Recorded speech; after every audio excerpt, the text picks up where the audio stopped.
क्या आपने कभी सोचा है कि जिस जानकारी पर आप भरोसा करते हैं वह वास्तव में कितनी सच्ची है? युवल नोआ हरारी की book 21 lessons for the 21st century आपको यह सोचने पर मजबूर कर देगी कि अज्ञानता केवल जानकारी की कमी नहीं, बल्कि उसकी गहराई को समझने में नाकामी है। आइए जानते हैं कैसे फेक न्यूज़, ओवर कॉन्फिडेंस और हार्श रियलिटी का सामना करने के लिए हमें अपनी सोच और शिक्षा दोनों को बदलने की ज़रूरत है। क्या आप सच में उतना जानते हैं जितना सोचते हैं? हरारी अपनी बुक की शुरुआत यह बताते हुए करते हैं कि आज की दुनिया में इंफॉर्मेशन, टेक्नोलॉजी और कॉन्फ्लिक्टिंग आइडियोलॉजीज़ के बीच संतुलन बनाना कितना मुश्किल हो गया है। जहां 20वीं सदी में फैसिज्म, कम्युनिज्म और लिबरल डेमोक्रेसी जैसे बड़ी विचारधाराएं डोमिनेंट थीं, वहीं 21वीं सदी में कोई सिंगल यूनिफाइंग विज़न नहीं है। लिबरलिज्म, जो कभी डोमिनेंट आइडियोलॉजी थी, वही अब इकोनॉमिक इनइक्वालिटी, क्लाइमेट चेंज और अथॉरिटेरियन रिजीम्स के राइज के कारण चैलेंजेस का सामना कर रही हैं। आज के समय में इंसान 3 मेजर थ्रेट से जूझ रहा है। पहला, न्यूक्लियर वॉर; दूसरा, इकोलॉजिकल कोलैप्स; तीसरा, टेक्नोलॉजिकल डिसरप्शन। हरारी वार्न करते हैं कि भले ही ह्यूमैनिटी ने पॉवर्टी रिड्यूस करने और लिटरेसी इंक्रीज करने जैसे अचीवमेंट्स कर लिए हैं, लेकिन ये अकम्प्लिशमेंट्स तेज़ी से हो रहे बदलावों की वजह से खतरे में पड़ सकते हैं। वे कहते हैं कि यह किताब फ्यूचर की प्रिडिक्शन करने के लिए नहीं है, बल्कि यह रीडर्स को आज के की इश्यूज़ पर फोकस करने में मदद करेगी। इन चैलेंजेस को समझकर इंडिविजुअल्स और सोसाइटीज़ अनसर्टेनिटीज़ के बीच क्लैरिटी और पर्पस पा सकते हैं। डिसरप्शन के दौर में क्लैरिटी और एडाप्टेबिलिटी सर्टेनिटी से ज़्यादा महत्वपूर्ण है। Chapter 1, disillusionment, the end of grand narratives. Harari बताते हैं कि मानवता ने अतीत के ग्रैंड आइडियोलॉजीज पर से भरोसा खो दिया है। साम्यवाद का पतन, उदारवाद का उदय और फिर 2008 के फाइनेंशियल क्राइसिस व पॉपुलिज्म के राइज ने दिखाया कि लिबरलिज्म भी कमज़ोर है। Effect of technological advancement. AI और tech giants Google, Facebook, Amazon ने ट्रेडिशनल पावर सिस्टम को डिसरप्ट कर दिया है। ये कंपनियां ग्लोबल इन्फ्लुएंस रखती हैं, लेकिन उनके पास अकाउंटेबिलिटी नहीं है। एग्जाम्पल के तौर पर देखें, ब्रेक्जिट मूवमेंट इस बात का उदाहरण है कि कैसे ग्लोबल इश्यूज़ के बावजूद लोग नॉस्टैल्जिक नेशनलिज्म की ओर मुड़ जाते हैं। Harari's warning. मानवता को अपनी पॉलिटिकल आइडियोलॉजीज़ को क्लाइमेट चेंज और टेक्नोलॉजिकल डिसरप्शन जैसी ग्लोबल समस्याओं के लिए अडॉप्ट करना होगा। Chapter 2, work, the future of jobs in the AI era. AI और ऑटोमेशन के कारण जॉब्स के भविष्य पर खतरा मंडरा रहा है। हेरारी का मानना है कि आने वाले समय में कई जॉब्स खत्म हो जाएंगी, जिससे यूजलेस क्लास का जन्म हो सकता है। नई नौकरियां तो बनेंगी, लेकिन उनमें री स्किलिंग की ज़रूरत होगी। गिग इकोनॉमी जैसे फ्रीलांसर कल्चर स्थायित्व की कमी लाता है। Proposed solutions. Universal basic income UBI. सरकारों को डिस्प्लेस्ड वर्कर को सपोर्ट देना होगा। Education reforms. रोट लर्निंग से हटकर एडाप्टेबिलिटी, क्रिएटिविटी और इमोशनल इंटेलिजेंस पर ध्यान देना होगा। हेरारीज क्वेश्चन। जब मशीन्स काम संभाल लेंगी तो इंसान अपने जीवन में पर्पस और फुलफिलमेंट कहाँ पाएंगे? Chapter 3, liberty, the threat of surveillance capitalism. Harari ने सर्विलेंस और डेटा कलेक्शंस के बढ़ते खतरे की चर्चा की है। सरकारें और कंपनियां इतनी जानकारी इकट्ठा कर रही हैं कि वे लोगों के बिहेवियर को मैनिपुलेट कर सकती हैं। एग्जाम्पल, फेसबुक जैसे प्लेटफॉर्म्स एल्गोरिदम का उपयोग कर पॉलिटिकल ओपिनियंस और शॉपिंग हैबिट्स को प्रभावित करते हैं। इनसे यह क्वेश्चन एराइज होता है कि आपके डेटा का मालिक कौन है? क्या सोसाइटीज़ डेटा का एथिकल और ट्रांसपेरेंट उपयोग सुनिश्चित कर सकती हैं? हेरारीज सॉल्यूशन। सरकारों को ग्लोबल डेटा प्राइवेसी रेगुलेशन को सुनिश्चित करना होगा और डिजिटल लिटरेसी को बढ़ावा देना होगा। Chapter 4 equality the new take divide. तकनीक के अनइवन एक्सेस से इनइक्वलिटी बढ़ सकती है। अमीर लोग जेनेटिक इंजीनियरिंग और एआई का उपयोग करके अपनी इंटेलिजेंस, हेल्थ और लाइफ स्पैन को इन्हेंस कर सकते हैं, जबकि गरीब पीछे छूट जाएंगे। एग्जाम्पल, भविष्य में CRI, SPR जैसी टेक्नोलॉजीज़ केवल एलीट के लिए एक्सेसिबल हो सकती हैं। ग्लोबल कोऑपरेशन के बिना तकनीकी प्रगति ह्यूमैनिटी को फ्रैक्चर्ड बना सकती हैं, जहां इनइक्वलिटी सिर्फ इकोनॉमिक लेवल तक नहीं बल्कि बायोलॉजिकल लेवल पर भी होगी। Chapter 5 community the collapse of social cohesion. Harari बताते हैं कि ग्लोबलाइजेशन और टेक्नोलॉजी ने ट्रेडिशनल कम्युनिटीज़ जैसे फैमिली और रिलीजन को कमज़ोर कर दिया है। फैमिली की बात करें, अर्बनाइजेशन के कारण एक्सटेंडेड फैमिलीज़ खत्म हो रही हैं। रिलीजन जहां सेकुलर वैल्यूज़ बढ़ रही हैं, वहीं शेयर्ड मोरल फ्रेमवर्क खो रहे हैं। Example, social media platforms superficial connections और पोलराइजेशन को बढ़ावा देते हैं। हेरारी सॉल्यूशन एम्पैथी और क्रिटिकल थिंकिंग को एजुकेशन सिस्टम में शामिल करना चाहिए। Chapter 6 civilisation, global challenges and local loyalties. Harari argue करते हैं कि नेशनल इंटरेस्ट और ग्लोबल चैलेंजेस के बीच मिसमैच है। एग्जाम्पल, क्लाइमेट चेंज जैसे मुद्दों के लिए ग्लोबल कोऑपरेशन की ज़रूरत है, लेकिन नेशनल प्राइड इसे ब्लॉक कर देती हैं। Harari's call to action, global governance structure को मजबूत करना होगा, जैसे united nation. Chapter 7 nationalism a double edge sword. Harari nationalism के पॉजिटिव और नेगेटिव पहलुओं पर चर्चा करते हैं। पॉजिटिव साइड, यूनिटी और कॉमन गोल्स के लिए प्रेरणा। वहीं नेगेटिव साइड देखें, जीनोफोबिया और ग्लोबल कोलैबोरेशन की कमी। एग्जाम्पल, कोविड-19 वैक्सीन डिस्ट्रीब्यूशन में माई नेशन फर्स्ट मेंटलिटी के कारण असमानता। Harari's point of view, healthy nationalism interconnectedness और सॉलिडेरिटी को प्रमोट करना चाहिए। हेरारी का मानना है कि 21वीं सदी के चैलेंजेस का सामना करने के लिए क्लैरिटी, एडाप्टेबिलिटी और ग्लोबल कोऑपरेशन महत्वपूर्ण है। मॉडर्न प्रॉब्लम्स ट्रेडिशनल सॉल्यूशन से हल नहीं होंगे। Instead of fearing the future, हमें इसे समझने और एडाप्ट करने की कोशिश करनी चाहिए। Conflict between science and religion. Science religious narratives को चैलेंज करता है क्योंकि यह एविडेंस बेस्ड एक्सप्लेनेशन देता है।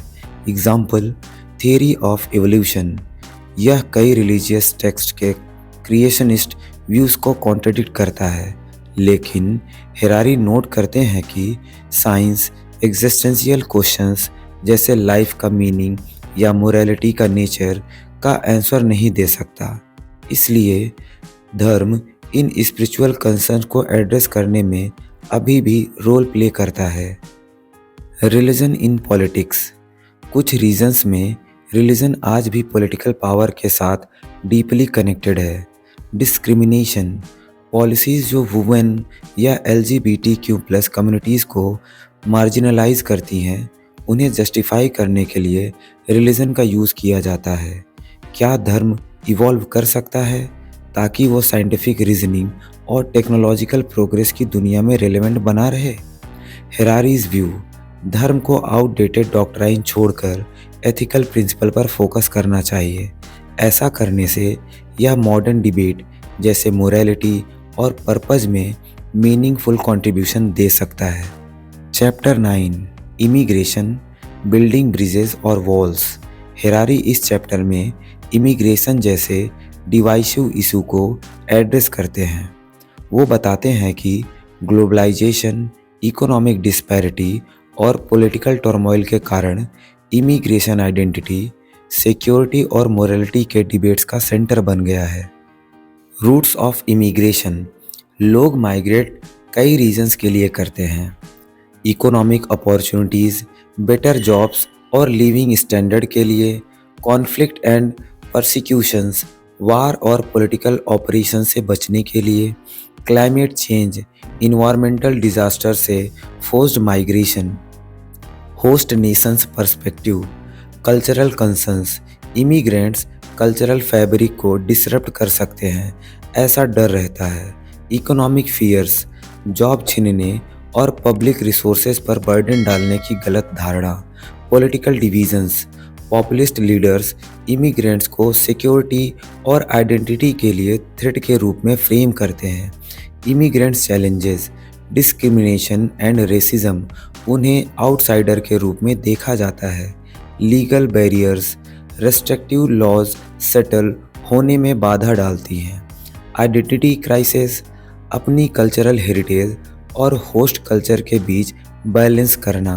ग्लोबलाइजेशन का पैराडॉक्स, ग्लोबल ट्रेड और इंफॉर्मेशन फ्रीली फ्लो करते हैं, लेकिन पीपल मूवमेंट रेजिस्ट होती हैं। एग्जाम्पल, यूरोपियन यूनियन में इंटरनल फ्री मूवमेंट है, लेकिन अफ्रीकन और मिडल ईस्टर्न माइग्रेंट्स को इंटीग्रेट करने में चैलेंजेस हैं। The way forward, fair integration policies, language और कल्चर सीखने के programmes, global cooperation, poverty, conflict और क्लाइमेट चेंज जैसे रूट कॉज एड्रेस करना। मोरल रिस्पॉन्सिबिलिटी, वेल्दियर नेशंस का हिस्टोरिकल एक्सप्लॉयटेशन का moral depth. Bigger picture, Harari emphasise करते हैं कि इमिग्रेशन डिबेट्स आइडेंटिटी और बिलोंगिंग से जुड़े डीपर एंजाइटी को रिफ्लेक्ट करते हैं। वे डाइवर्सिटी को स्ट्रेंथ मानते हैं और डिमोनाइजिंग इमिग्रेंट्स से बचने की सलाह देते हैं। इंस्टीड ऑफ बिल्डिंग वॉल्स, हमें ब्रिज बनाने चाहिए जो कल्चर्स को कनेक्ट करें। Chapter 10, terrorism, don't panic. Harari terrorism को एक ऐसा फेनोमेनन मानते हैं जो डिस्प्रपोर्शनेट फियर क्रिएट करता है, जबकि इसका फिजिकल इम्पैक्ट रिलेटिवली लिमिटेड होता है।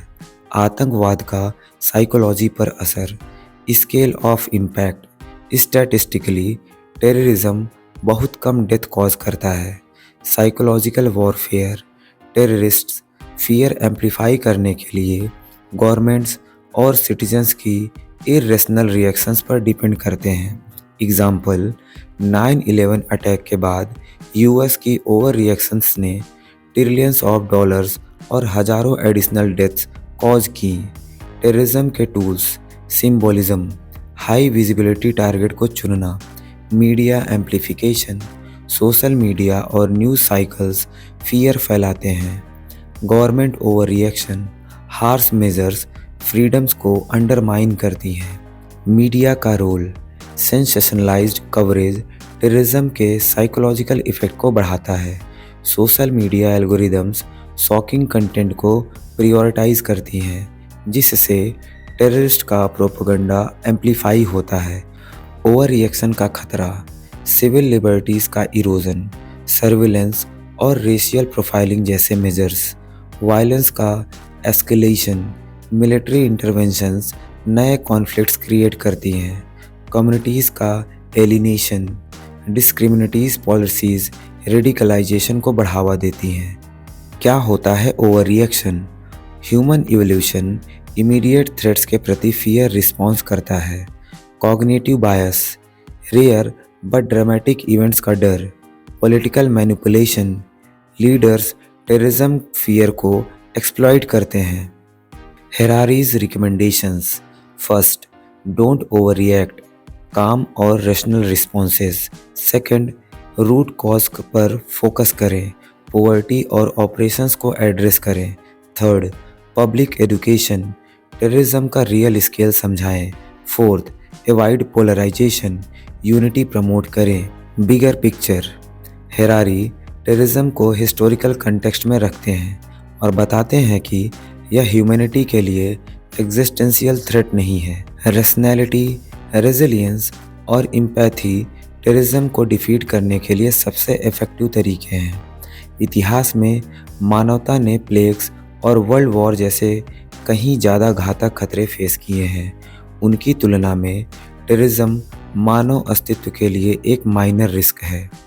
फियर की साइकोलॉजी को समझकर और ओवर रिएक्शन से बचते हुए सोसाइटीज़ टेररिज्म के थ्रेट को न्यूट्रलाइज कर सकती हैं, वो भी अपनी वैल्यूज़ को कॉम्प्रोमाइज़ किए बिना। हेरारी रीडर्स को अर्ज करते हैं कि टेररिज्म को अपनी लाइफ डिक्टेट करने ना दें। रेशनैलिटी, रेजिलियंस और एम्पैथी जैसे टूल्स इस साइकोलॉजिकल वेपन के खिलाफ सबसे स्ट्रॉन्ग डिफेंस हैं।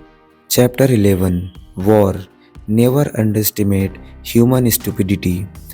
हेरारी ने मॉडर्न वर्ल्ड में वॉर की चेंजिंग नेचर को एक्सप्लोर किया है।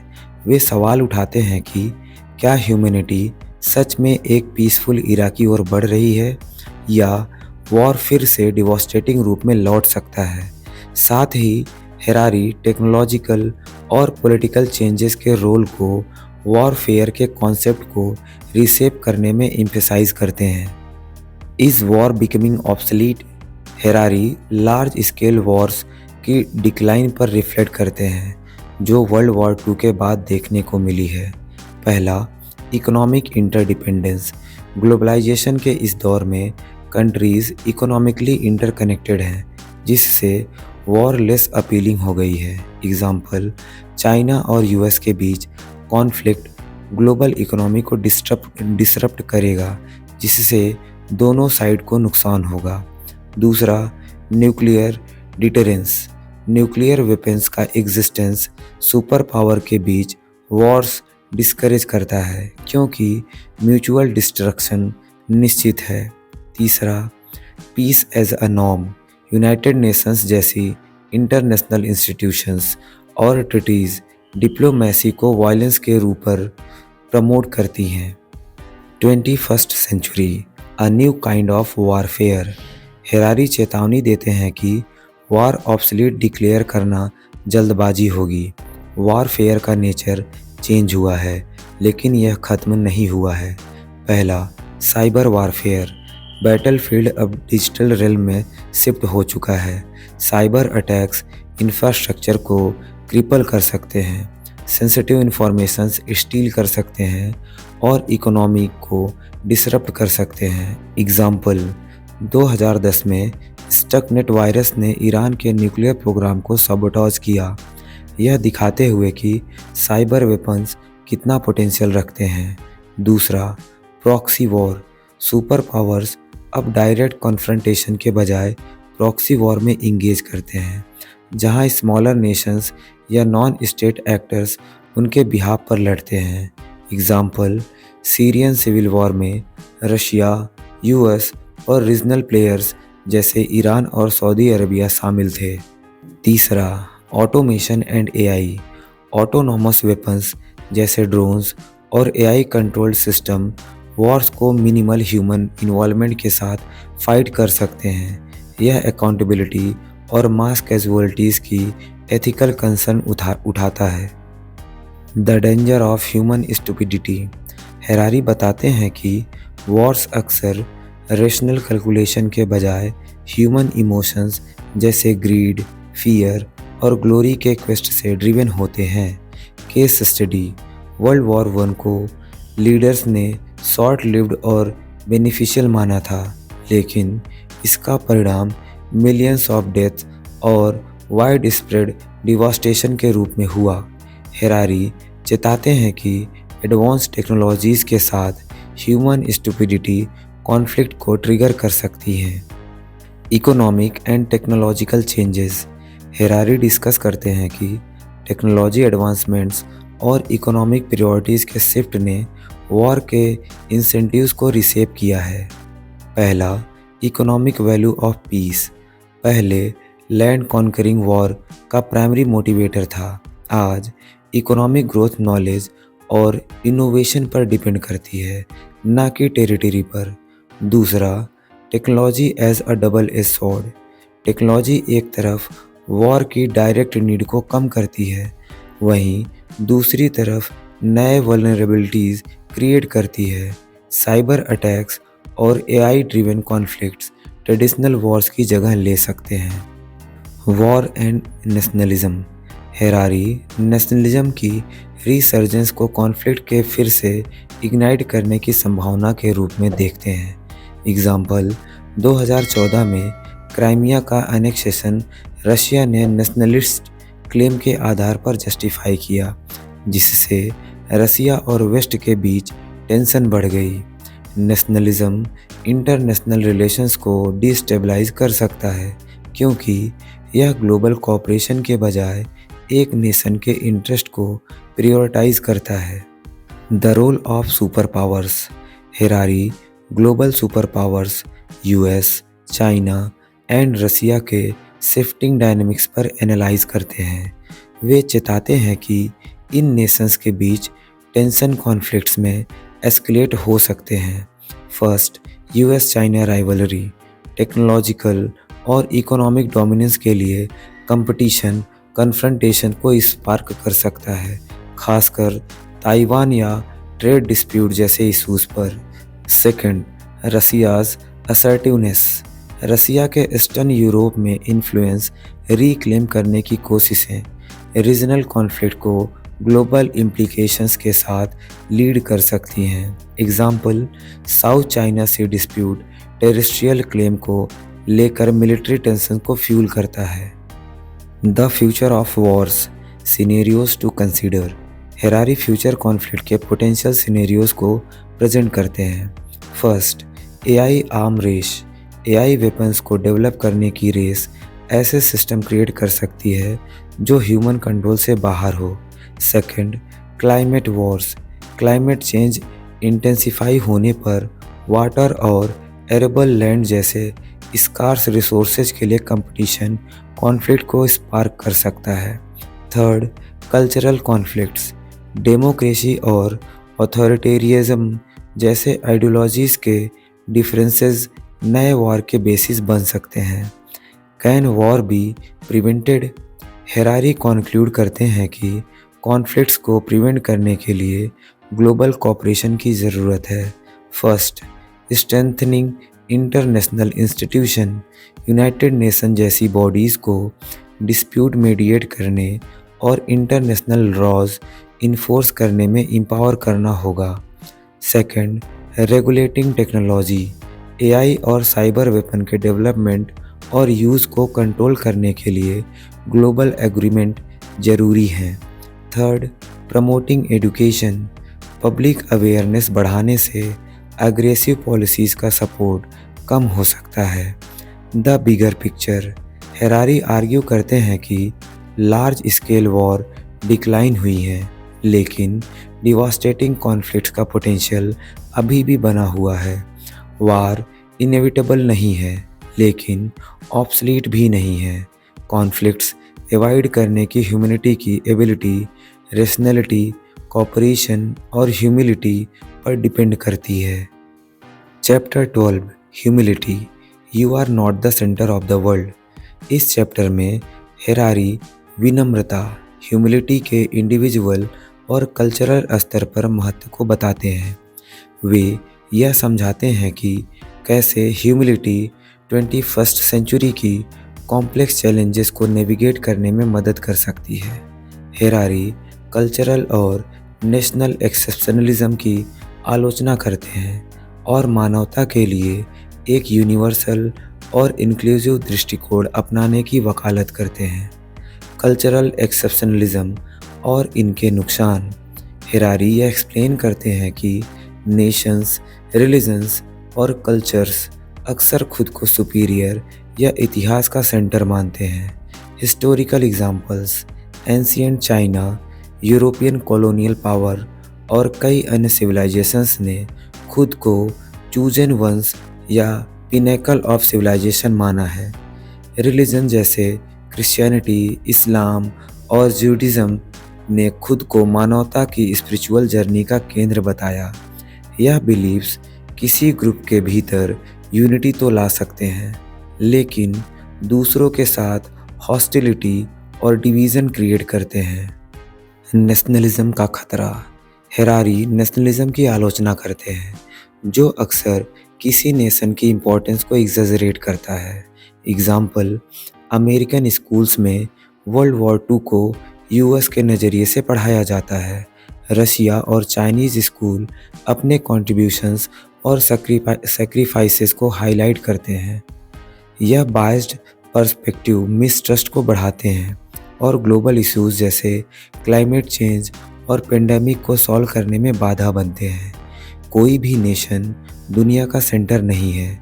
सर्वाइवल और ग्रोथ के लिए एक ग्लोबल आउटलुक जरूरी है। रिलीजन में विनम्रता की भूमिका। हेरारी एक्सेप्ट करते हैं कि रिलीजियस ट्रेडिशंस ह्यूमिलिटी को प्रमोट करती हैं, लेकिन उनमें एक कॉन्ट्रडिक्शन भी है। रिलीजन ह्यूमिलिटी की शिक्षा देते हैं, लेकिन साथ ही खुद को अल्टीमेट ट्रुथ का मालिक मानते हैं। एग्जाम्पल, कोई बिलीवर भगवान के प्रति हम्बल हो सकता है, लेकिन अपने रिलीजन को सुपीरियर मान सकता है। हरारीज पर्सपेक्टिव। सच्ची ह्यूमिलिटी का मतलब है कि यह एक्सेप्ट करना कि किसी भी रिलीजन, कल्चर या ग्रुप के पास पूर्ण ट्रुथ का मोनोपोली नहीं है। A universal perspective on humility. Harari 21वीं सदी में एक यूनिवर्सल ह्यूमिलिटी की ज़रूरत पर जोर देते हैं। First, acknowledging human insignificance. ब्रह्मांड के पर्सपेक्टिव से ह्यूमैनिटी एक वास्ट यूनिवर्स में एक छोटा हिस्सा है। एग्जाम्पल, अर्थ का हिस्ट्री बिलियंस ऑफ ईयर पुराना है, लेकिन ह्यूमंस ने केवल एक फ्रैक्शन ऑफ टाइम में एग्जिस्ट किया है। Second, learning from others. सच्ची ह्यूमिलिटी का मतलब है डाइवर्स पर्सपेक्टिव का वैल्यू रिकॉग्नाइज करना। Example, western countries environmental sustainability के लिए इंडिजीनियस प्रैक्टिसेस से सीख सकते हैं। Traditional societies modern scientific method को अडॉप्ट कर सकते हैं। ग्लोबल चैलेंजेस के युग में विनम्रता। आज की इंटरकनेक्टेड वर्ल्ड में जो टेक्नोलॉजी, ट्रेड और शेयर्ड क्राइसिस से जुड़ी हैं, ह्यूमिलिटी सिर्फ एक वर्च्यू नहीं बल्कि एक नेसेसिटी है। Collaboration over competition.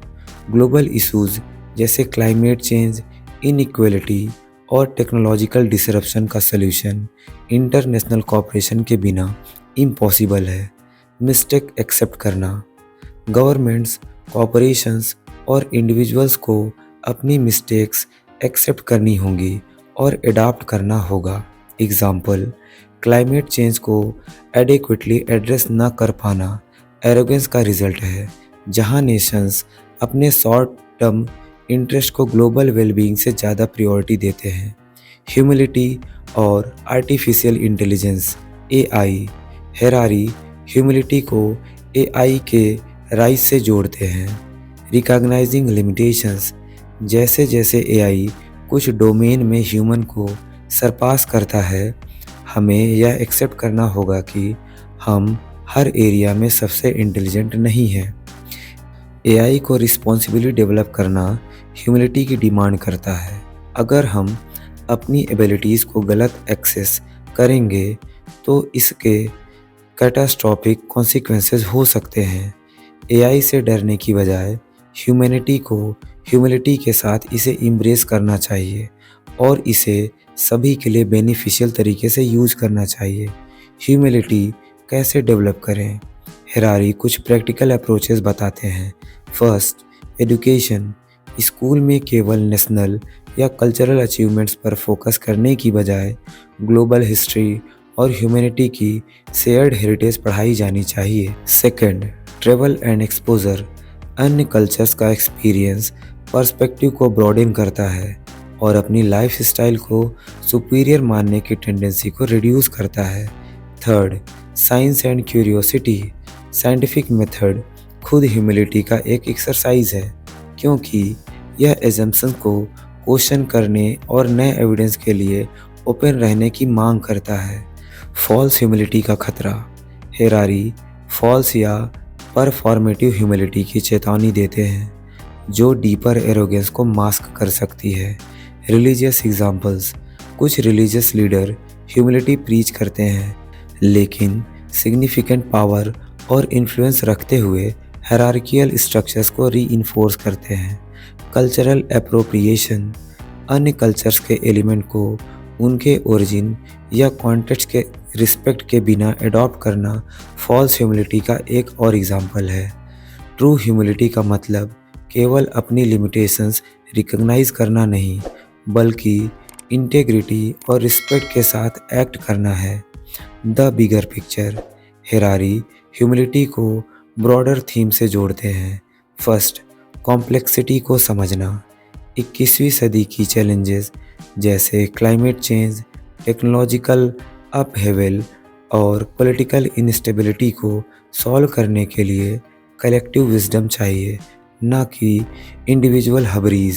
Second, a global perspective. Humanity को ट्राइबलिज्म से ऊपर उठने और कॉमन गुड्स के लिए वर्क करने में सक्षम बनाती है। ह्यूमिलिटी का मतलब खुद को छोटा समझना नहीं है, बल्कि लार्ज वेब ऑफ लाइफ में अपनी जगह रिकॉग्नाइज करना है। यह विजडम, कंपैशन और कोऑपरेशन के लिए एक फाउंडेशन है। Chapter 13, God, don't take the name of God in vain. इस चैप्टर में हेरारी धर्म की आधुनिक दुनिया में इवॉल्विंग भूमिका को एक्सप्लोर करते हैं। वे इस विचार को चुनौती देते हैं कि मोरालिटी और सोशल कोहेशन के लिए धर्म अनिवार्य है। हेरारी यह आर्ग्यू करते हैं कि प्राचीन धार्मिक मान्यताओं और विज्ञान, टेक्नोलॉजी और ग्लोबलाइजेशन से प्रेरित तेजी से बदलती दुनिया के बीच एक टेंशन है। The historical role of religion. Harari धर्म के ऐतिहासिक महत्व को स्वीकार करते हुए बताते हैं कि यह मानव समाज को शेप करने में महत्वपूर्ण रहा है। First, morality and social order. धर्म ने सही और गलत को समझने, सामाजिक सामंजस्य बढ़ाने और एक कम्युनिटी सेंस को विकसित करने के फ्रेमवर्क प्रदान किए हैं। Second, explanation of the world. विज्ञान के आने से पहले धर्मों ने नेचुरल फिनोमेना, मानव ओरिजिन्स और जीवन के पर्पस को एक्सप्लेन किया। एग्जाम्पल, प्राचीन पॉलीथेइस्टिक रिलीजन ने स्टॉर्म या अर्थक्वेक जैसी प्राकृतिक घटनाओं को गॉड्स की इच्छा बताया, जबकि मोनोथिस्टिक फेथ्स ने इस पावर को एक डाइटी में सेंट्रलाइज किया। The modern era religion's waning authority. Harari यह आर्ग्यू करते हैं कि जहाँ कभी धर्म सोसाइटीज़ को शेप करने में डोमिनेंट फोर्स था, वहीं अब साइंटिफिक एडवांसमेंट्स और सेकुलर आइडियोलॉजीज़ ने इसकी इन्फ्लुएंस को कम कर दिया है। First, science as a new authority. आज मॉडर्न साइंस ने नेचुरल वर्ल्ड को एक्सप्लेन करने में धर्म की जगह ले ली है। एग्जाम्पल, इवोल्यूशन एक फैक्चुअल एक्सप्लेनेशन देता है कि कैसे जीवन में डाइवर्सिटी है, जो क्रिएशन मिथ्स को इररिलेवेंट बना देती है। Second, secular ideologies. Liberalism, socialism और नेशनलिज्म जैसे पोटेंशियल आइडियोलॉजीज़ ने कई लोगों के लिए मीनिंग और गाइडेंस का सोर्स रिप्लेस किया है। आज यूनिवर्स को समझाने और समाज को गवर्न करने में धर्म की ट्रेडिशनल भूमिका सेकुलर सिस्टम्स और साइंटिफिक अंडरस्टैंडिंग के साथ शेयर हो गई है। Religion and morality. हेरारी एक सेंट्रल डिबेट को एक्सप्लोर करते हैं। क्या मोरालिटी के लिए धर्म जरूरी है? Critic of religious morality. Way questions करते हैं कि मोरालिटी डिवाइन कमांडमेंट्स से ही डिराइव होती है। एथिकल बिहेवियर अक्सर ऑर्गेनाइज्ड रिलीजन से पहले एग्जिस्ट करती थी और इंडिपेंडेंट हो सकती हैं। एग्जाम्पल, प्राचीन हंटर गैदरर कम्युनिटीज़ ने कोऑपरेटिव और एथिकल बिहेवियर डेमोन्स्ट्रेट किया, जबकि फॉर्मल रिलीजियस इंस्टीट्यूशंस बाद में डेवलप हुए। Modern morality. आज सेकुलर सोसाइटीज़ बिना रिलीजियस फ्रेमवर्क के ह्यूमन राइट्स, इक्वलिटी और जस्टिस जैसी मोरल वैल्यूज़ अपहोल्ड करती हैं। Example, universal declaration of human rights किसी सिंगल रिलीजियस ट्रेडिशन पर आधारित नहीं है, बल्कि एथिकल प्रिंसिपल पर ग्लोबल कंसेंसस को रिफ्लेक्ट करता है। मोरालिटी एक ह्यूमन कंस्ट्रक्ट है जो कल्चरल और सोशल एवोल्यूशन द्वारा शेप होती है, न कि डिवाइन डिक्री द्वारा। Religions in the 21st century.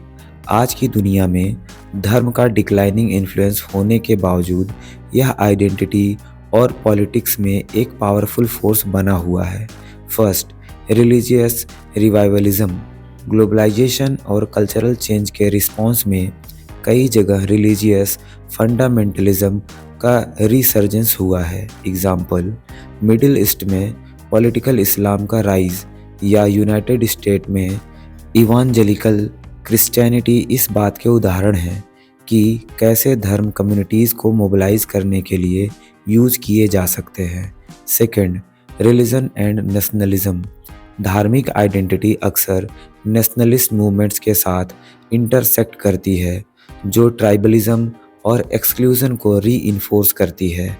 Example, Bharat में हिंदू नेशनलिज्म धार्मिक और राष्ट्रीय प्राइड को कंबाइन करता है, जिससे माइनॉरिटी ग्रुप्स के साथ टेंशन हो सकती है। Third, religion's influence on global issues. धर्म एबॉर्शन, LGBTQ+ राइट्स और बायोएथिक्स जैसे क्रिटिकल टॉपिक्स पर डिबेट को शेप करता है। ये डिबेट्स रिलीजियस वैल्यू और सेक्युलर साइंटिफिक पर्सपेक्टिव के बीच टेंशन को रिवील करती है। Religion as a tool for power. Harari explain करते हैं कि रिलीजियस नैरेटिव्स को हिस्टोरिकली पावर स्ट्रक्चर्स और सोशल हायरार्कीज़ को जस्टिफाई करने के लिए कैसे यूज़ किया गया है। First, divine authority. इतिहास में रूलर्स ने अपनी अथॉरिटी को लेजिटिमेट बनाने के लिए डिवाइन सैंक्शंस का क्लेम किया। Example, divine rights of Kings या इस्लामिक हिस्ट्री में कैलिफ्स का कॉन्सेप्ट गवर्नेंस में धर्म की इंटरट्विन्ड रोल को दिखाता है। Second, exploitation of belief.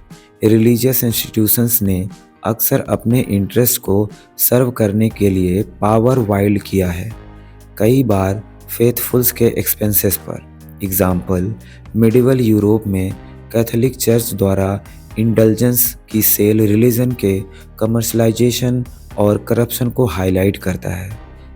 धर्म इनहेरेंटली ना अच्छा है ना बुरा, इसका इम्पैक्ट इंडिविजुअल्स और इंस्टीट्यूशंस द्वारा इसके यूज़ पर निर्भर करता है। Science, religion and meaning. Harari science और रिलीजन के बीच अनईजी रिलेशनशिप को एक्सप्लोर करते हैं। Different goals. साइंस यूनिवर्स को एम्पिरिकल एविडेंस के बेसिस पर समझने की कोशिश करता है, जबकि रिलीजन मीनिंग और पर्पस प्रोवाइड करता है। Conflict and cooperation. Evolution debate जैसे क्लैशेस के बावजूद कुछ रिलीजियस ग्रुप्स ने साइंटिफिक डिस्कवरीज को स्पिरिचुअल लेंस से इंटरप्रेट करते हुए अडॉप्ट किया है। एग्जाम्पल, कैथोलिक चर्च अब बिग बैंग थ्योरी को एक्सेप्ट करता है, इसे डिवाइन क्रिएशन के कॉम्पेटेबल मानते हुए। Religion and artificial intelligence. Harari proactive questions raise करते हैं कि कैसे रिलीजन टेक्नोलॉजिकल एडवांसमेंट खासकर AI के साथ एडाप्ट करेगा।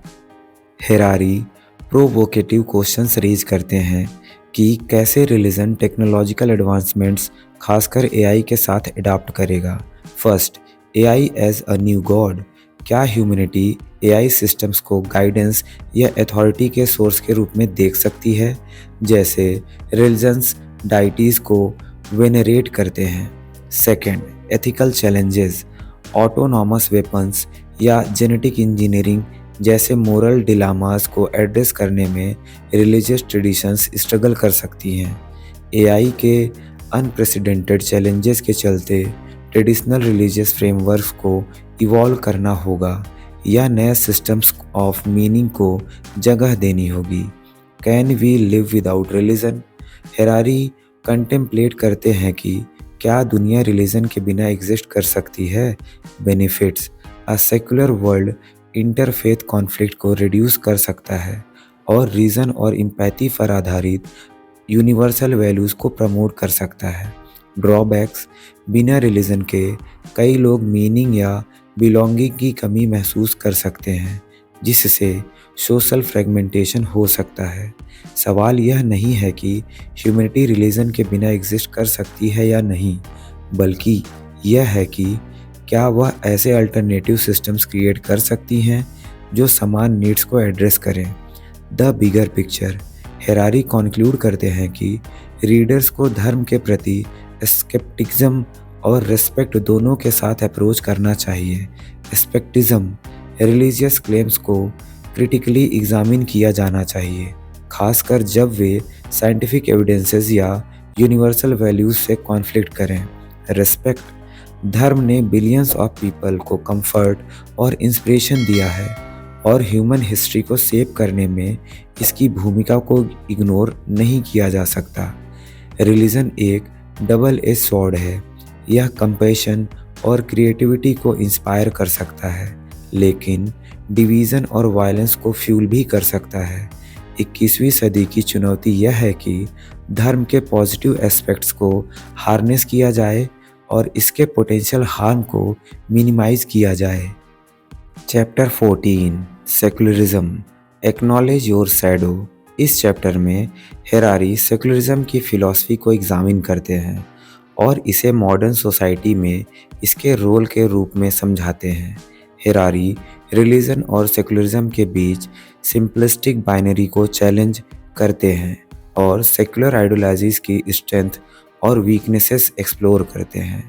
वह इस बात पर जोर देते हैं कि सेकुलर थॉट्स की कॉम्प्लेक्सिटीज़ को रिकॉग्नाइज करना और यह समझना ज़रूरी है कि यह कई बार अपने आइडियल पर खरा नहीं उतर पाता। What is secularism? हेरारी के अनुसार सेकुलरिज्म सिर्फ रिलीजन को रिजेक्ट करने का नाम नहीं है, बल्कि यह कुछ कोर प्रिंसिपल पर बेस्ड होता है। First, truth through evidences. Empirical evidence और रेशनल इंक्वायरीज के बेसिस पर डिसीजंस और बिलीफ बनाने का कमिटमेंट। Second, compassion. दूसरों के प्रति एम्पैथी और केयर करना सेकुलर वर्ल्ड व्यू का सेंट्रल हिस्सा है। Third, equality. हर इंसान को, चाहे उनका रिलीजन, रेस या जेंडर कुछ भी हो, इक्वल राइट्स और डिग्निटी मिलनी चाहिए। Fourth, freedom. बिलीव करने या ना करने की आज़ादी बिना किसी प्रेशर के। हेरारी बताते हैं कि सेकुलरिज्म इनहेरेंटली एंटी रिलीजियस नहीं है, बल्कि यह एक ऐसा फ्रेमवर्क है जो सभी बिलीव्स या डिसबिलीव्स को पीसफुली कोएग्जिस्ट करने का मौका देता है।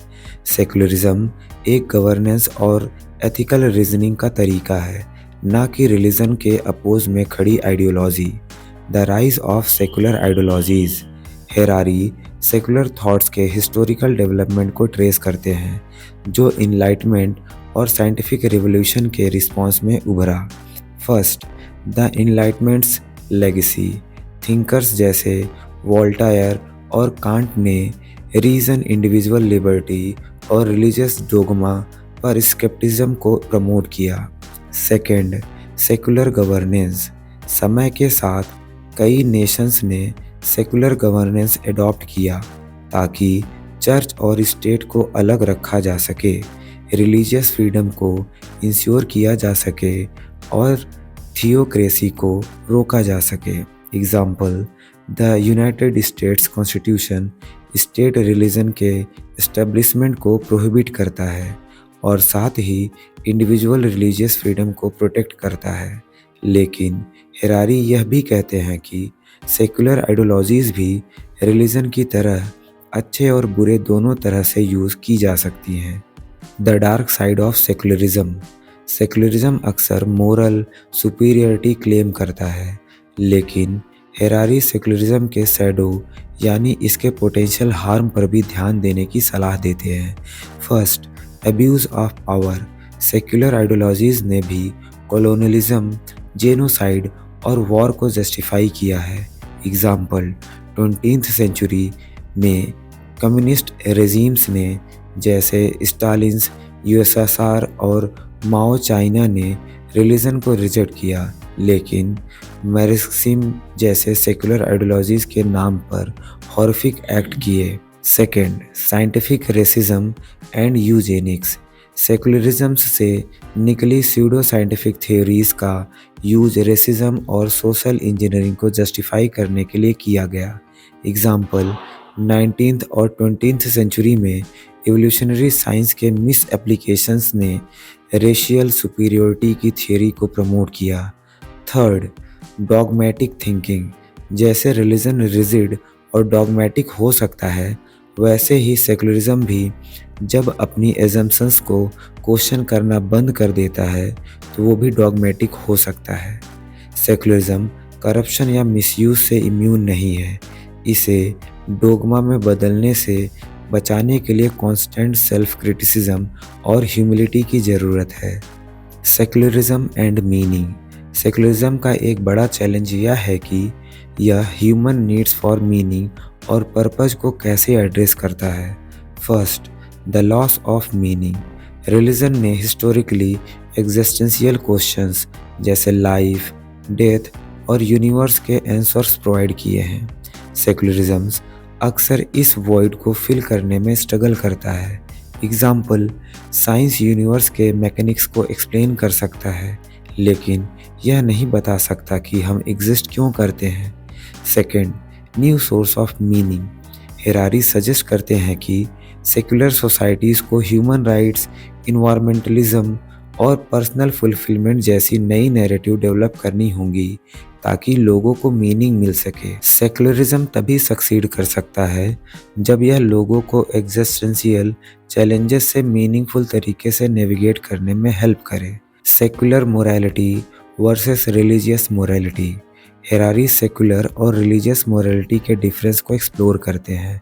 First, religious morality.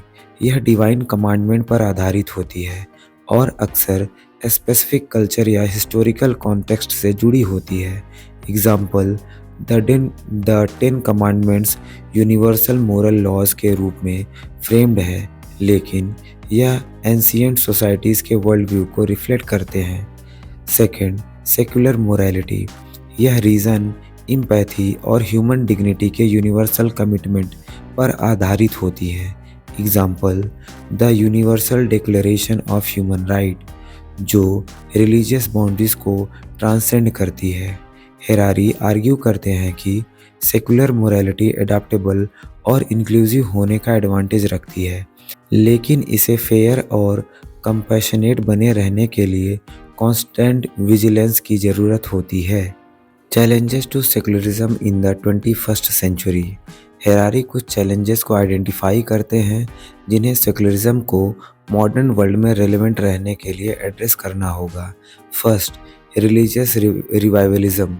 दुनिया के कई हिस्सों में रिलीजियस फंडामेंटलिज्म बढ़ रहा है जो सेकुलर आइडियल्स को चैलेंज करता है। एग्जाम्पल, यूएस पॉलिटिक्स में इवेंजेलिकल क्रिश्चियनिटी का इन्फ्लुएंस या मिडिल ईस्ट में पॉलिटिकल इस्लाम का रिसर्जेंस। सेकेंड, पोस्ट ट्रुथ इरा। फेक न्यूज़ और मिस इन्फॉर्मेशन का राइज सेकुलरिज्म की एविडेंस और रेशनल डिस्कोर्स पर आधारित फिलॉसफी को अंडरमाइन करता है। एग्जाम्पल, पॉलिटिकल लीडर्स द्वारा इमोशनल अपील और कॉन्स्पिरेसी थियरीज का use. Third, technological disruptions. AI, genetic engineering और बायोटेक्नोलॉजी जैसी एडवांसमेंट एथिकल डिलामास पैदा कर रहे हैं जिनसे ट्रेडिशनल सेकुलर फ्रेमवर्क को हैंडल करने में कठिनाई हो सकती है। सेकुलरिज्म को इवॉल्व करना होगा ताकि यह इन चैलेंजेस का सामना कर सके और रीजन, इम्पैथी और फ्रीडम जैसे प्रिंसिपल्स के प्रति ट्रू रह सके। Secularism and religion, a complex relationship. Harari यह बताते हैं कि सेकुलरिज्म और रिलीजन जरूरी नहीं है कि एक दूसरे के एनिमीज़ हों बल्कि वे को एग्जिस्ट कर सकते हैं और एक दूसरे को कॉम्प्लीमेंट भी कर सकते हैं। First, interfaith and secular dialogues. Diverse society में सेकुलर फ्रेमवर्क्स अलग अलग रिलीजियस ग्रुप्स के बीच डायलॉग के लिए न्यूट्रल ग्राउंड प्रोवाइड कर सकते हैं। एग्जाम्पल, इंडिया का secular constitution Hinduism, Islam, Christianity और अन्य फेथ के कोएग्जिस्टेंस को अलाउ करता है। Second, religion as a source of inspiration. Secular thinkers religious cultures की विजडम और ट्रेडिशन से इंस्पिरेशन ले सकते हैं बिना उनकी डोगमास को एक्सेप्ट किए। एग्जाम्पल, बुद्धिज़्म में कंपैशन पर जोर या क्रिश्चियनिटी में सोशल जस्टिस सेकुलर एथिक्स को इंस्पायर कर सकते हैं। सेकुलरिज्म एक ऐसा ब्रिज बन सकता है जो अलग अलग वर्ल्ड व्यूज़ के बीच कॉपरेशन और म्यूचुअल अंडरस्टैंडिंग को फॉस्टर करें। The future of secularism. Harari secularism के फ्यूचर पर रिफ्लेक्ट करते हैं। First, global challenges, climate change, inequality और टेक्नोलॉजिकल डिसरप्शन जैसे ग्लोबल इश्यूज रिलीजियस डिवीज़न को ट्रांसेंड करके कॉपरेशन की डिमांड करते हैं। Second, a call of humility, secularism को ओपन ओपन टू क्रिटिक्स रहना होगा और नए चैलेंजेस के सामने अडाप्ट करना होगा। थर्ड, बैलेंसिंग प्रिंसिपल और प्रैग्मेटिज्म, कोर वैल्यू के प्रति कमिटेड रहते हुए सेकुलरिज्म को प्रैक्टिकल नीड्स और लोगों की लॉन्गिंग फॉर मीनिंग और कम्युनिटी को भी एड्रेस करना होगा। सेकुलरिज्म एक परफेक्ट सिस्टम नहीं है, लेकिन यह मॉडर्न वर्ल्ड की कॉम्प्लेक्सिटी को नेविगेट करने के लिए एक फ्लेक्सिबल और इंक्लूसिव फ्रेमवर्क प्रोवाइड करता है। इसकी सक्सेस इस पर निर्भर करेगी कि यह इवॉल्व होकर ह्यूमैनिटी की नीड को कैसे एड्रेस करता है। Chapter 15, ignorance. नॉलेज की रैपिड ग्रोथ ने यह दिखाया है कि ह्यूमन अंडरस्टैंडिंग की भी लिमिट्स होती हैं। आज की दुनिया में इग्नोरेंस इंटेलिजेंस की कमी से ज़्यादा खतरनाक है। हेरारी बताते हैं कि हमें ये रिकॉग्नाइज करना चाहिए कि हम क्या नहीं जानते। इंफॉर्मेशन की इतनी एक्सेसिबिलिटी के बावजूद लोग मिस इन्फॉर्मेशन, बायसेस और ओवर कॉन्फिडेंस का शिकार हो जाते हैं। Role of media. मीडिया अक्सर कॉम्प्लेक्स इश्यूज को ओवर सिंप्लीफाई करता है, जिससे डिस्टॉर्टेड परसेप्शंस पैदा होती हैं। Cognitive biases. लोग ऐसी इंफॉर्मेशन को मानते हैं जो उनकी प्री एग्जिस्टिंग बिलीफ्स को कंफर्म करती हो, भले ही वो गलत हों। सॉल्यूशन। एजुकेशन सिस्टम को क्रिटिकल थिंकिंग, एक्सपेक्टिज्म और रिलायबल इंफॉर्मेशन को पहचानने की एबिलिटी सिखानी चाहिए। आज की अबंडेंट इंफॉर्मेशन की दुनिया में विजडम वही है जो सही नॉलेज को नॉइज से अलग कर सके। Chapter 16, justice. जस्टिस का कॉन्सेप्ट ग्लोबल होता जा रहा है, लेकिन इसे वर्ल्ड वाइड स्केल पर इम्प्लीमेंट करना चैलेंजिंग है। जस्टिस ट्रेडिशनली नेशन स्टेट्स तक ही सीमित था, लेकिन क्लाइमेट चेंज, इकोनॉमिक इनइक्वलिटी और ह्यूमन राइट्स जैसे ग्लोबल इश्यूज ने ब्रॉडर पर्सपेक्टिव की डिमांड की है। Corporate accountability. Multinational corporation international law की लूप होल्स की वजह से जस्टिस से बच जाते हैं। Global inequality. रिच और पुअर के बीच गैप बढ़ता जा रहा है, लेकिन ग्लोबल इंस्टीट्यूशन इसे एड्रेस करने में स्ट्रगल कर रही हैं।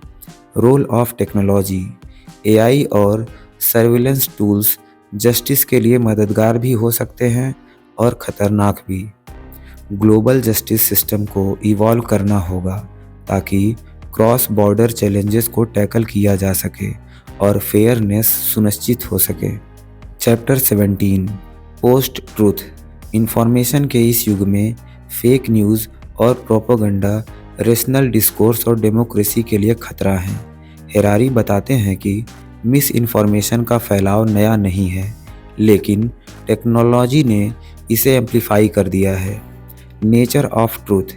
इंसानों ने हमेशा मिथ्स और स्टोरीज के जरिए सोशल स्ट्रक्चर्स बनाए हैं। सोशल मीडिया, फेसबुक और ट्विटर जैसे प्लेटफॉर्म्स पोलराइजिंग कंटेंट को रिवॉर्ड करते हैं, जिससे फेक न्यूज़ फैक्चुअल इंफॉर्मेशन से ज़्यादा वायरल होती है। मैनिपुलेशन। पॉलिटिकल लीडर्स और ऑर्गेनाइजेशंस पोस्ट ट्रूथ डायनामिक्स का इस्तेमाल पब्लिक ओपिनियन कंट्रोल करने में करते हैं। पोस्ट ट्रूथ को कॉम्बैट करने के लिए मीडिया लिटरेसी, बायसेस पर सवाल उठाने और इंस्टीट्यूशन से ज़्यादा ट्रांसपेरेंसी की डिमांड करनी चाहिए। Chapter 18, science fiction. Science fiction societies को फ्यूचर इमेजिन करने में इन्फ्लुएंस करता है, लेकिन इसे रियलिस्टिक और एथिकल पॉसिबिलिटीज़ पर फोकस करना चाहिए। हेरारी बताते हैं कि साइंस फिक्शन सिर्फ इंटरटेनमेंट नहीं है, बल्कि सोसाइटल एक्सपेक्टेशन और टेक्नोलॉजी को लेकर फियर को शेप करता है। Ethical dilemmas. साइंस फिक्शन अक्सर एआई, जेनेटिक इंजीनियरिंग जैसे टेक्नोलॉजीज़ के एथिकल इम्प्लीकेशंस को नज़रअंदाज करता है। Over emphasis on dystopias. Dystopian narratives danger के बारे में अलर्ट करती हैं, लेकिन ये फियर और पेसिमिज्म भी बढ़ा सकती हैं। Need for nuance. स्टोरीज को टेक्नोलॉजिकल ऑप्टिमिज्म और रियलिस्टिक चैलेंजेस के बीच बैलेंस करना चाहिए। ह्यूमन वैल्यूज़ और एथिकल कंसिडरेशंस पर फोकस करके साइंस फिक्शन ह्यूमैनिटी को बेहतर फ्यूचर की ओर गाइड कर सकता है। Chapter 19 education. एजुकेशन सिस्टम को रैपिडली चेंजिंग वर्ल्ड के लिए स्टूडेंट्स को प्रिपेयर करना चाहिए, जिसमें एडाप्टेबिलिटी और इमोशनल इंटेलिजेंस शामिल हो। हेरारी ट्रेडिशनल एजुकेशन की आलोचना करते हैं, जो रोट लर्निंग और आउटडेटेड स्किल पर जोर देता है। Shift from facts to skill. Information age में लर्निंग और एडाप्टिंग की एबिलिटी फैक्ट्स को याद रखने से ज़्यादा इम्पोर्टेंट है। इमोशनल इंटेलिजेंस, रेजिलियंस, कोलैबोरेशन और एम्पैथी जैसी स्किल्स फ्यूचर वर्कप्लेस में क्रूशियल होंगी। Technology in education. AI personalised learning को इनेबल कर सकता है, लेकिन इससे नई इनइक्वलिटीज़ भी पैदा हो सकती हैं। फ्यूचर एजुकेशन को क्रिटिकल थिंकिंग, क्रिएटिविटी और इमोशनल इंटेलिजेंस पर फोकस करना चाहिए, ताकि अनसर्टेनिटी के लिए स्टूडेंट्स तैयार हों। Chapter 20 meaning. ट्रेडिशनल नैरेटिव्स के फेड होने से इंडिविजुअल के लिए मीनिंग खोजना चुनौतीपूर्ण हो गया है। हेरारी कहते हैं कि रिलीजियस और आइडियोलॉजिकल सिस्टम्स जो पर्पस देते थे, अब उनका रिलेवेंस कम हो जा रहा है। Consumerism as religion. लोग मटेरियल पोजीशन और एक्सपीरियंसेस के जरिए मीनिंग खोजते हैं, लेकिन यह डिससेटिस्फैक्शन पैदा करता है। Role of stories. Human relationships creativity और अचीवमेंट्स के जरिए मीनिंग क्रिएट करते हैं। Existential questions. हेरारी अर्ज करते हैं कि इंडिविजुअल्स लाइफ की अनसर्टेनिटीज़ का सामना करें और अपना पर्पस खुद डिफाइन करें। मीनिंग दिया नहीं जाता, इसे सेल्फ रिफ्लेक्शन और इंटेंशनल लिविंग के जरिए क्रिएट करना पड़ता है। Chapter 21 meditation. मेडिटेशन इंडिविजुअल्स को अपने माइंड को समझने और मॉडर्न लाइफ की कॉम्प्लेक्सिटीज़ को नेविगेट करने में मदद करता है। हेरारी मेडिटेशन को अपनी अंडरस्टैंडिंग ऑफ रियलिटी ट्रांसफॉर्म करने का क्रेडिट देते हैं। Understanding the mind. मेडिटेशन यह रिवील करता है कि थॉट्स और इमोशंस कैसे एराइज और फेड होते हैं। कॉपिंग with anxiety. Fast paced world में माइंडफुलनेस स्ट्रेस को मैनेज करने और फोकस बनाए रखने में मदद करता है। Self awareness. इनर वर्ल्ड को ऑब्जर्व करके मेडिटेशन क्लैरिटी और विजडम को फॉस्टर करता है। माइंडफुलनेस 21st सेंचुरी में मेंटल क्लैरिटी और रेजिलियंस हासिल करने का पावरफुल टूल है। इस तेज़ी से बदलती दुनिया में 21 lesson for the 21st century सिर्फ एक किताब नहीं, यह एक वेकअप कॉल है। हेरारी हमें समय की कॉम्प्लेक्सिटी से रूबरू कराते हैं और अनसर्टेनिटी से नेविगेट करने के टूल्स देते हैं। आज जब हम टेक्नोलॉजिकल, पॉलिटिकल और सोशल ट्रांसफॉर्मेशन के एज पर खड़े हैं, तो एक सवाल सबसे अहम है, हम अपने भविष्य को कैसे सेव करेंगे? इसका जवाब डर में या कॉम्प्लायंसी में नहीं है, बल्कि क्यूरियोसिटी, कोलैबोरेशन और करेज में है। तो जब आप इस किताब को बंद करें, इसे सिर्फ पढ़ा हुआ ना समझें, इसकी सीखों को अपने साथ रखें, उन सब पर रिफ्लेक्ट करें और सबसे ज़रूरी उन पर एक्शन लें, क्योंकि 21st सेंचुरी की कहानी अभी लिखी जा रही है और आप इसके ऑथर्स में से एक हैं। सवाल यह है कि आप किस तरह की दुनिया बनाने में मदद करेंगे।